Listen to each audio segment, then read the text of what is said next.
नमस्कार, DD news के इस विशेष समाचार प्रसारण में आप सभी का स्वागत है। मैं हूं आंचल गुलाटी गुम्बर, मेरे साथ है मेरी सहयोगी बीना। तो आइए अब रुक कर लेते हैं सबसे पहले सुर्खियों का। संसद का बजट सत्र आज से 6 अप्रैल तक 2 हिस्सों में होगा आयोजित। सर्वदलीय बैठक में सरकार ने विपक्ष से मांगा सहयोग, कहा नियमों के तहत हर मुद्दे पर होगी चर्चा।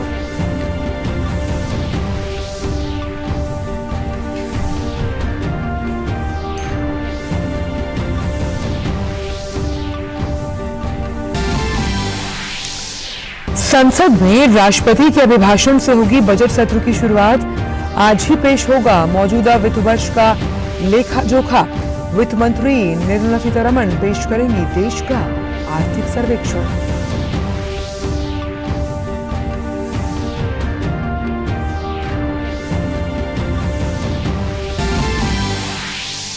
अमेरिका के दौरे पर राष्ट्रीय सुरक्षा सलाहकार अजीत डोभाल अमेरिकी समकक्ष जैक सुल्लिवन से करेंगे मुलाकात। उभरती प्रौद्योगिकी पर होगी चर्चा।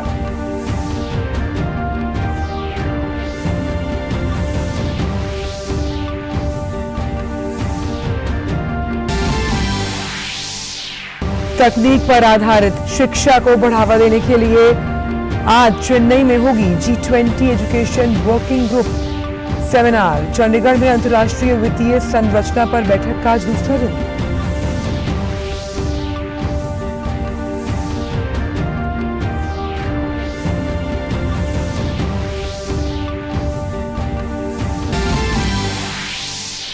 अंतर्राष्ट्रीय खबरों में अमेरिकी राष्ट्रपति जो बाइडेन ने ठुकराई यूक्रेन के राष्ट्रपति की मांग। रूस के खिलाफ संघर्ष में F-16 फाइटर जेट देने से किया इनकार।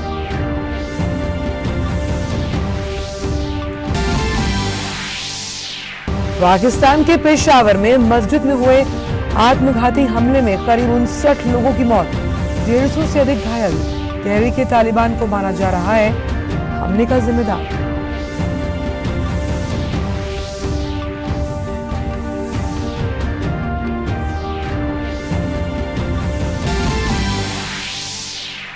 भोपाल में रंगारंग कार्यक्रम के साथ शुरू हुआ खेलो इंडिया यूथ गेम्स। आज खेले जाएंगे table tennis, volleyball, kho kho, boxing, badminton और बास्केटबॉल के मुकाबले।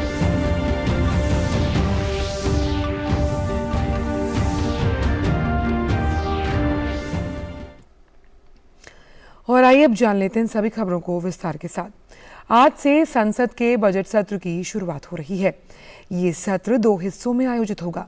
पहला हिस्सा 13 फरवरी तक चलेगा, जबकि दूसरा चरण 13 मार्च से 6 अप्रैल के बीच आयोजित होगा। बजट सत्र की शुरुआत आज राष्ट्रपति द्रौपदी मुर्मू के अभिभाषण से होगी। इसके बाद वित्त मंत्री निर्मला सीतारमण आज मौजूदा वित्तीय वर्ष की आर्थिक समीक्षा पेश करेंगी। फिर कल लोकसभा में वित्त वर्ष 2023-24 का बजट पेश किया जाएगा। फिर प्रक्रिया के अनुसार बजट को राज्यसभा में पेश किया जाएगा। 13 फरवरी तक चलने वाले सत्र के पहले चरण में राष्ट्रपति के अभिभाषण, बजट और अन्य मदों पर धन्यवाद प्रस्ताव पर चर्चा होगी। 14 फरवरी से 12 मार्च तक सदन की कार्रवाई नहीं होगी। इस दौरान विभागों से संबद्ध संसदीय स्थायी समितियां अनुदान की मांगों की समीक्षा करेंगी और अपने मंत्रालयों और विभागों से संबंधित रिपोर्ट को भी तैयार करेंगी। बजट सत्र में सरकार सदन की कार्रवाई सुचारू रूप से चलाना चाहती है, लिहाजा हर बार की तरह इस बार भी सर्वदलीय बैठक बुलाई गई, जिसमें विपक्ष से सहयोग और समर्थन मांगा गया। बैठक के बाद संसदीय कार्य मंत्री प्रहलाद जोशी ने कहा कि सरकार नियमों और प्रक्रियाओं के अनुसार संसद में किसी भी मुद्दे पर चर्चा के लिए तैयार है। बैठक में एनसीपी, तृणमूल कांग्रेस, मार्क्सवादी कम्युनिस्ट पार्टी, शिवसेना, आरजेडी और आम आदमी पार्टी के नेता शामिल हुए। हालांकि कांग्रेस के नेता मौसम खराब होने की वजह से नहीं आ सके। विपक्ष की ओर से कहा गया कि वो संसद में जनहित के मुद्दे उठाएगा। सर्वदलीय बैठक के बाद एनडीए के घटक दलों की भी एक बैठक हुई, जिसमें फ्लोर मैनेजमेंट यानी संसद में अपनी रणनीति बनाने पर भी चर्चा हुई। संसद भवन परिसर में हुई बैठक में रक्षा मंत्री राजनाथ सिंह समेत एनडीए के घटक दल के नेता शामिल हुए। राष्ट्रीय सुरक्षा सलाहकार अजीत डोभाल अमेरिका के दौरे पर हैं। उन्होंने वॉशिंगटन डीसी में initiative for critical and emerging technology पर पहली उच्च स्तरीय बैठक में हिस्सा लिया। इस दौरान उन्होंने अमेरिकी एनएसए जैक सुलिवन समेत शीर्ष अमेरिकी नेतृत्व से अहम वार्ता की। अजीत डोभाल ने अमेरिका में भारतीय राजदूत तरनजीत सिंह संधू के साथ मुलाकात की।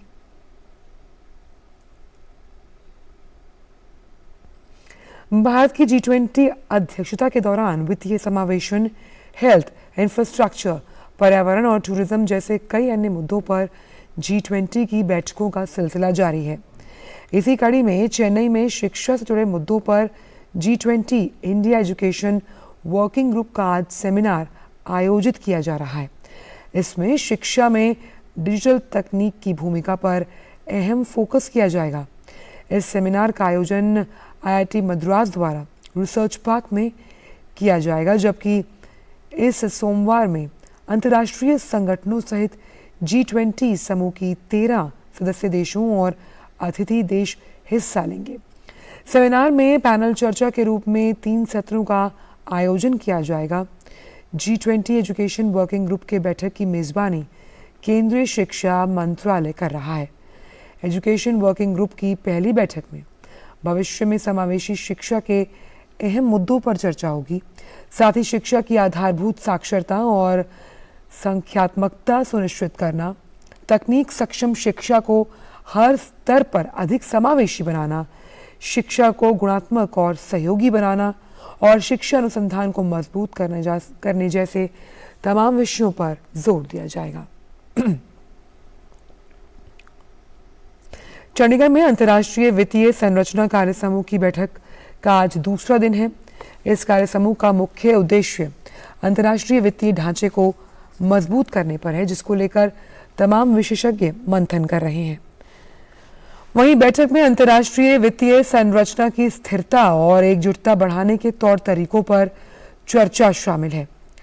पहले दिन कई केंद्रीय मंत्री बैठक में शामिल हुए। सूचना और प्रसारण मंत्रालय ने निजी प्रसारकों के लिए परामर्श जारी किया। मंत्रालय ने सैटेलाइट टीवी चैनल और उनके प्रसारकों के साथ आज विचार विमर्श किया। प्रसारकों को हर दिन कुल 30 मिनट के लिए लोक सेवा प्रसारण करना होगा। अलग अलग समय अवधि के प्रसारण में राष्ट्रीय महत्व के विषय शिक्षा, कृषि, ग्रामीण विकास, महिला कल्याण, पर्यावरण, सांस्कृतिक विरासत जैसे विषय शामिल होने चाहिए। ब्रॉडकास्ट सेवा पोर्टल पर प्रसारक को एक मासिक रिपोर्ट ऑनलाइन जमा करनी होगी। पिछले साल नवंबर में मंत्रालय ने भारत में टेलीविजन चैनल्स की अपलिंकिंग और डाउनलिंकिंग के लिए दिशा निर्देश जारी किए थे। वक्त चला है डीडी प्रीमियर्स का।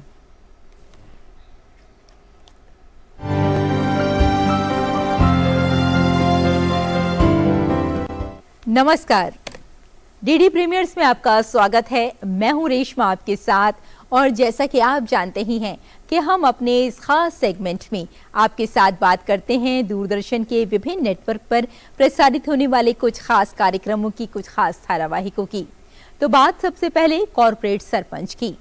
आज के इस धारावाहिक में आप देखेंगे कि पूजा के गायब हो जाने के बाद सभी घरवाले बहुत ज़्यादा परेशान हो जाते हैं, और दूसरी तरफ कपिल, सुकेश और इंद्रेश मिलकर एक नई चाल चलते हैं। एक तरफ पूजा के गायब होने से सभी थे परेशान, तो वहीं दूसरी ओर पूजा घर से गायब हो गई, इस बात का फायदा कैसे उठाऊं? इंद्रेश ने भी चली एक नई चाल। इतने सारे पैसे? कीर्ति तुम्हें रोकने आएगी? जरूर आएगी जीजाजी। कीर्ति का सुकेश से मिलने का क्या होगा अंजाम? कौन सी है चाल, ये जानने के लिए देखिए कॉर्पोरेट सरपंच, सोमवार से शुक्रवार रात 8:30 बजे सिर्फ डीडी नेशनल पर। और धारावाहिक लाल रेखा में आप देखेंगे कि मानसी अपने पति से नाराज होकर अगले ही दिन घर वापस आ जाती है। आर्यन उसके पास जाता है, उसे मनाता है और घर चलने की विनती करता है। आई जूनी, मानसी,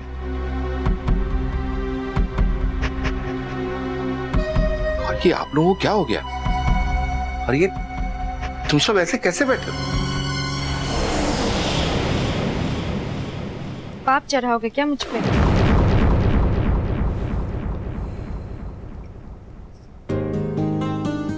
तुम मुझसे तो नाराज होके आई थी ना, तो मैं तो मनाऊंगा। अब तुम्हारे पैर नहीं छूऊंगा तो तुम मेरे साथ वापस तो चलोगी नहीं। आप लोगों में क्या खिचड़ी पकड़ी है, मुझे तो कुछ समझ में नहीं आ रहा। तुम्हारे कुछ समझ में नहीं आए वही अच्छा है। मैं समझना भी नहीं चाहती। क्या होगा आगे?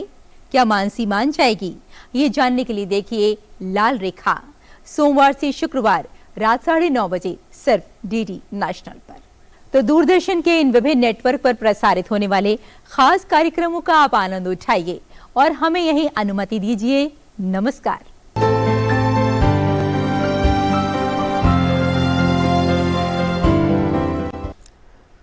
और ईडी प्रीमियर्स के बाद आइए रुक करते हैं अन्य खबरों का। भारत यात्रा पर आए संयुक्त राष्ट्र महासभा के 77वें सत्र के अध्यक्ष साबा कुरैशी आज तड़के बेंगलुरु पहुंच गए।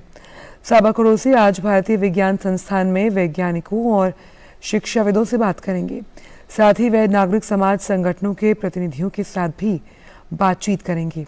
साबा कुरैशी बेंगलुरु में जल और स्वास्थ्य क्षेत्र की परियोजनाओं का भी दौरा करेंगे।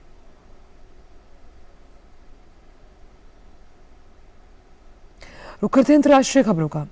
अमेरिका के राष्ट्रपति जो बाइडेन ने कहा कि वो अपना F-16 फाइटर जेट यूक्रेन को नहीं देंगे। यूक्रेन के रक्षा मंत्री ने पिछले सप्ताह ये कहा था कि अमेरिका और जर्मनी से युद्धक टैंकों की आपूर्ति होने के बाद वे पश्चिमी देशों से F-16 जैसे चौथी पीढ़ी के लड़ाकू विमानों की आपूर्ति की बात करेंगे। बाइडेन ने कहा कि वे पोलैंड का दौरा करेंगे। हालांकि उन्होंने ये नहीं बताया कि यात्रा कब होगी। उन्होंने कहा कि उन्हें यकीन नहीं हो रहा कि यूक्रेन में युद्ध की शुरुआत के 1 साल पूरा होने पर वो यूरोप का दौरा करेंगे। रूस ने यूक्रेन पर पिछले साल 24 फरवरी को हमला किया था। यूक्रेनी राष्ट्रपति व्लादिमीर ज़ेलेंस्की ने रूस के खिलाफ अपने खुद के प्रयासों को और मजबूत बनाए रखने के लिए अमेरिका से लड़ाकू जेट की मदद मांगी थी। खबर पड़ोसी देश पाकिस्तान से, जहां के पेशावर के पुलिस लाइन इलाके में एक मस्जिद में हुए आत्मघाती बम विस्फोट में मृतकों की संख्या बढ़कर 59 हो गई और सैकड़ों लोग घायल हुए हैं। विस्फोट उस वक्त हुआ जब दोपहर की नमाज के लिए बड़ी संख्या में लोग मस्जिद में जमा हुए। मस्जिद के अंदर लगभग 400 लोग थे। विस्फोट के कारण मस्जिद का एक हिस्सा ढह गया।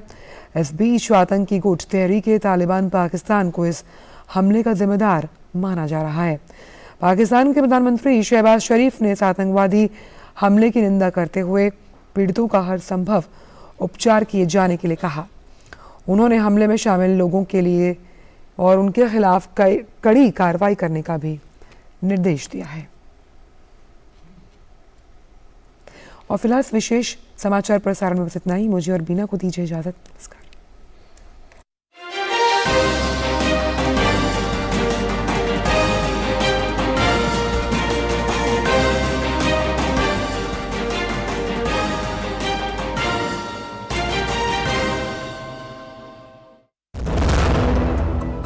जल्दी करो यार, प्लीज जल्दी।